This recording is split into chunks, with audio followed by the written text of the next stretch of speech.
हम बात करने वाले हैं mistakes to be avoided in the CUET UG examination, जो कि अगले महीने होने वाला है। लास्ट टाइम पे ना बहुत चीजें बुरी हो जाती हैं। मैंने देखा है लोगों को रोते हुए। ओवर अटेम्प्टिंग क्वेश्चंस का जो एक सिनेरियो है ना, बहुत ही डरावना है। रियलिटी क्या है? CUET has a negative marking.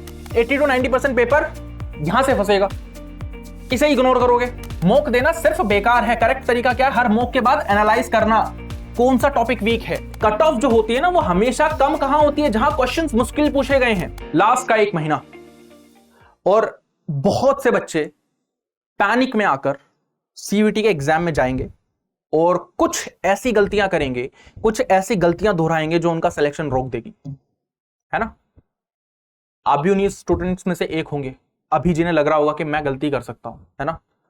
और जिन नहीं भी लगता वो भी करके आ जाते हैं रियल एग्जाम में गलती। सीबीटी मोड में पेपर होगा, चीजें कभी सहूलियत के बेसिस पे नहीं हो पाई तो क्या हमें टाइम लग जाएगा, टाइम मैनेजमेंट खराब हो जाएगा हमारा। उन सब के लिए आपका ये सेशन बहुत इंपॉर्टेंट है, क्योंकि इसमें हम बात करने वाले हैं mistakes to be avoided in the CUET UG examination, जो कि अगले महीने होने वाला है ना। क्या करना है आपको? देखो, 3-4 चीजों पर फोकस करना है बस, and you are good to go. वो 3-4 चीजें जो बता रहा हूं ना बेटा, रामबाण है, याद रख लेना। क्योंकि यहां पर अगर आपने थोड़ी सी भी चूक करी ना, रियल एग्जाम में पेपर खराब करके आ जाओगे एंड बाद में आके खुद को कोसोगे। इससे बढ़िया अभी के अभी उन पर थोड़ा सा काम करना स्टार्ट कर दो, रादर के एग्जाम टाइम पर ही फोकस करेंगे उन चीजों पे तो। और ऐसी चीजें कुछ होती नहीं है। कुछ बच्चे ये भी सोचते होंगे बेटा लास्ट टाइम पे ना बहुत चीजें बुरी हो जाती हैं। मैंने देखा है लोगों को रोते हुए, है ना, जब एग्जाम नहीं निकलता है, मेरे को पता है ना। तो क्या करना है अभी, है ना। सबसे पहला, ओवर अटेम्प्टिंग क्वेश्चंस। देखो यार, ओवर अटेम्प्टिंग क्वेश्चंस का जो एक सिनेरियो है ना, बहुत ही डरावना है भाई, है ना। आपको पता नहीं होता आपको कितने क्वेश्चंस अटेम्प्ट करने हैं। 50 क्वेश्चन जीएटी के पेपर में आएंगे, सर 50 में से 50 कर दूंगा। कर दो भाई, है ना। It is up to you, है ना। बट कुछ बच्चे हैं जो एक्यूरेसी पे खेलते हैं कि नहीं नहीं हमें एक्यूरेसी मेंटेन कर रखनी है। नंबर ऑफ क्वेश्चंस अटेम्प्ट नहीं करने हैं, एक्यूरेसी अगर हमारी मेंटेन रहेगी, टाइम मैनेजमेंट मेंटेन रहेगा, तो हम इन चीजों से बच जाएंगे। ओवर अटेम्प्टिंग हमेशा दूर रहना है इस चीज से। Attempting all questions without certainty, पता ही नहीं है कि भाई आंसर क्या होगा, बट हाँ हम तो एक सेट ऑफ पैटर्न पर चल रहे हैं, लगातार बी आंसर आ रहा है तो इसका भी होगा। नहीं चलना है ऐसे, है ना। रियलिटी क्या है? CUET has a negative marking, ठीक है ना। राइट अप्रोच क्या होनी चाहिए आपकी? Attempt only those which you are sure about 80 to 90%, वो वाले अटेम्प्ट करने हैं। और believe me, you will find almost 90% paper जो आपका पूरा का पूरा आपको आता होगा। 10% इधर उधर होगा जिन बच्चों ने सही तैयारी कर रखी है। रिस्की गेसेस को अवॉइड करना है, क्योंकि ये एक्यूरेसी बिगाड़ देंगे आपकी पूरी। अगर एक्यूरेसी बिगड़ी, गेम से बाहर हो, समझो गेम से बाहर हो आप, ठीक है ना। आगे चले। दूसरा है एनसीईआरटी को इग्नोर करना। बहुत से बच्चे क्या करेंगे, अरे यार एनसीईआरटी को क्या ही है, बुक ही तो है, इतनी बार पढ़ रही है, अब क्यों पढ़े। मैं आपको बता रहा हूं, जो यूपीएससी वाले एस्पिरेंट होते हैं ना, वो एक एक एनसीईआरटी को लगभग 20-20, 25-25 बार पढ़ते हैं। क्या उन्होंने नहीं पढ़ी है? वो बार बार क्यों पढ़ रहे हैं? इसलिए ताकि हर बार जब भी आप एनसीईआरटी पढ़ते हो तो आपको एक नया पहलू देखने को मिलता है उसमें। उसको अगर आप इग्नोर करोगे ना, अगर उस एनसीईआरटी को पढ़ने से जो आपकी एनालिटिकल पावर डेवलप हो रही है उसको अगर आप इग्नोर करेंगे, तो होल या सीयूटी फिर नहीं होने वाला। Many students run behind guides and coaching notes.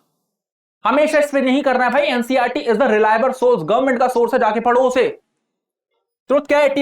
80 to 90% paper यहां से फंसेगा, इसे इग्नोर करोगे, बेकार है। मल्टीपल टाइम्स, अगर बार बार जहन में ये ख्याल आ रहा है ना कि मल्टीपल टाइम्स रिवाइज कर लिया, अब नहीं करने की जरूरत, एंड टाइम पे बचा हुआ है, जाके रिवाइज करो, जैसे तैसे करो।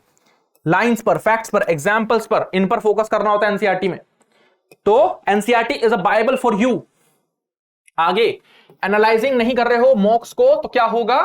क्या होगा? सेम गलती रियल एग्जाम में करके आओगे। क्या है, पेपर दे के आए, एनालाइज करा ही नहीं, कौन सा ऑप्शन सही था कौन सा गलत था, आपको उतनी पैरेलल नॉलेज भी नहीं थी, है ना। जाके देख के आए, पता लग रहा है सीयूईटी का एग्जाम ही नहीं निकल रहा भाई। परसेंटाइल आ रही है 60-70%, उस पर तो कॉलेज भी नहीं मिल रहा बढ़िया वाला, है ना। तो वही चीज है, मॉक देना सिर्फ बेकार है। करेक्ट तरीका क्या है? हर मॉक के बाद एनालाइज करना कौन सा टॉपिक वीक है। जो टॉपिक वीक है उसे स्ट्रेंथन करो ना, अभी टाइम है ना 1 महीने का, करो।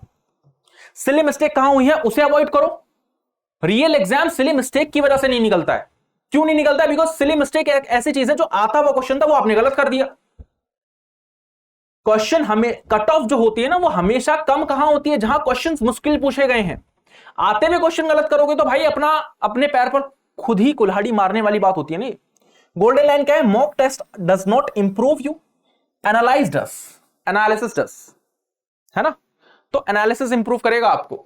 टाइम मैनेजमेंट इन एग्जाम, बहुत से बच्चों को तो मतलब मैंने लिटरली कुछ बच्चों का मैंने इंटरव्यू लिया था तो उन्होंने पता है क्या बोला? उन्होंने ये बोला कि 50 क्वेश्चंस आते हैं, 50 के 50 क्वेश्चन देख ही नहीं पाए। क्यों? क्योंकि सर टाइम ही नहीं था।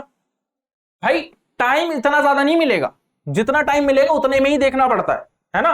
और वो कब होगा? जब आप मल्टीपल मॉक्स दोगे। मॉक्स हमेशा मार्क्स के लिए नहीं दिए जाते, टाइम मैनेजमेंट के लिए दिए जाते हैं, एक्यूरेसी के लिए दिए जाते हैं, प्लस आपके जो टॉपिक वीक हैं उनको आप रिवाइज करके स्ट्रेंथन कर लें। तो एक क्वेश्चन में ज्यादा टाइम देना बेकार है, फिजूल बात है।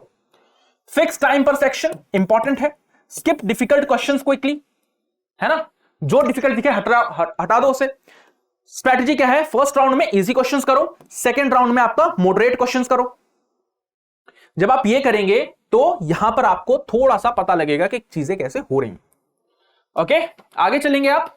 Ignoring language section. लैंग्वेज तो इजी आता है, कोई सिलेबस थोड़ी ना है, ग्रामर ही तो है। कुछ बच्चों की ग्रामर बढ़िया होगी तो हम तो कर लेंगे। बेटा 20 क्वेश्चंस एंटोनियम सिनोनियम्स के आते हैं मेरे ख्याल से, कर लेना जरा, मैं भी देख लूं कितने वोकैबुलरी याद है आपको, है ना? तो इनके लिए सेशंस अटेंड करो। दृष्टि सीईटी के चैनल पर कुसुम मैम की क्लासेस चलती हैं जैसे लैंग्वेज की, जाके देखो ना, इंपॉर्टेंट है।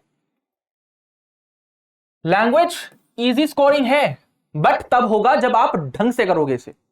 डेली रीडिंग कॉम्प्रिहेंशन करो, वोकैबुलरी प्रैक्टिस करो, अपनी क्रिटिकल थिंकिंग, लॉजिकल रीजनिंग को बढ़ाओ।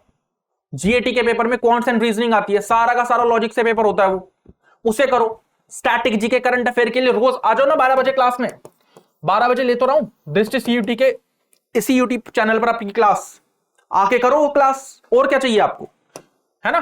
Poor time strategy in CBT mode, computer based test होता है, ऑनलाइन मॉक टेस्ट दो, टाइम बेस्ड सॉल्विंग करो। हमेशा ओएमआर पे नहीं देना होता पेपर। बहुत से बच्चे अभी भी डाउट में, सर ओएमआर पे होगा क्या पेपर? अरे भाई ओएमआर का जमाना गया, सीबीटी मोड में होने वाला पेपर। सीबीटी मोड में ही टेस्ट लगाओ, ऑनलाइन टेस्ट लगाओ, तभी पता लगेगा। दृष्टि सीबीटी का 5 अप्रैल को टेस्ट हुआ है, जाके दो ना, रिकॉर्डेड में पड़ा हुआ होगा ऐप पर, जाके दो, पता लगेगा, खुद की औकात पता लगेगी अभी कितना कर लिया है, कितना करना बाकी है ना? तो इन चीजों पर जब आप फोकस करोगे तब जाकर आप ये मिस्टेक्स अवॉइड कर पाओगे। अदरवाइज सीयूटी में बहुत ही भयंकर ब्लंडर करके आने वाले हो आप, है ना? इन चीजों को ध्यान में रखो, बार बार इन चीजों को मतलब देखते रहो कि चीजें कहीं गलत ना हो जाए। गलत अगर हो गई तो कैसे प्रॉब्लम क्रिएट करेगी वो आगे जाके, है ना? तो ख्याल रखो इन चीजों का, तभी जाकर मेहनत रंग लाएगी। अदरवाइज भाई सपने ही देखते रहना, फिर ड्रीम यूनिवर्सिटी के, ड्रीम कॉलेजेस के ऐसे नहीं होता सिलेक्शन, है ना? You have to be very very competitive. जब आप कोई एग्जाम दे रहे हैं, कोई सा भी एग्जाम हो, है ना, whether it is an entrance based exam, whether it is a government exam, you have to be competitive. क्योंकि आप अकेले एग्जाम नहीं दे रहे हो, आपके साथ लाखों बच्चे एग्जाम दे रहे हैं, है ना? And it depends upon you के हाउ यू परफॉर्म। ठीक है? बाकी और कोई भी डाउट आता है आपको, नीचे कमेंट सेक्शन आप ही के लिए है, लिख देना, वीडियो मिल जाएगी, मैं बना दूं या हमारे कोई और फैकल्टी बना देंगे। आपके लिए ही खड़े हुए हैं यार, एंड टाइम तक आपके लिए रहेंगे, है ना? आई जस्ट वॉन्ट के आपका कैसे भी सिलेक्शन हो, because you have done hard work बच्चे, you have done hard work and I know that. कोई बिलीव नहीं करेगा, मैं कर रहा हूं, because I have gone through the same process time and again, बार बार जा रहा हूं इसी प्रोसेस से, है ना? तो आई अंडरस्टैंड यार, है ना? I completely understand your feeling. तो बस थोड़ा सा अपने अंदर आत्मविश्वास रखो, ओवर कॉन्फिडेंट भी नहीं होना है, कॉन्फिडेंस रहो, कॉन्फिडेंस में रहो, है ना? चीजें सही हो जाएंगी, है ना? और इतना करने से हो जाता है, मेरा हुआ है, मतलब ये एग्जाम नहीं, और भी चीजें मैंने लाइफ में करी हैं, हुई हैं, सबकी हो जाती हैं, बट थोड़ा सा आपको एफर्ट मारना पड़ेगा, थोड़ा सा, है ना? हमारे साथ ही मार लो यार, है ना? रोज सुबह 12 बजे करंट अफेयर, मतलब सुबह 12 बजे तो नहीं, शाम के 12 बजे में करंट, दोपहर के 12 बजे में current affair plus static GK पढ़ा रहा हूँ जीएटी के मतलब जनरल एबिलिटी टेस्ट में। तो वो सेशन देखो, लाइव देखो, है ना, थोड़ा रिटेंशन बढ़ाओ अपना, ये शॉर्ट्स की दुनिया से बाहर आओ थोड़ा सा, ठीक है। मिलता हूं आपसे नेक्स्ट सेशन में, तब तक के लिए जय हिंद everyone, bye, take care, thank you so much. अब एग्जाम की तैयारी को और बेहतर करने के लिए हमारे चैनल को लाइक, शेयर और सब्सक्राइब करना ना भूलें।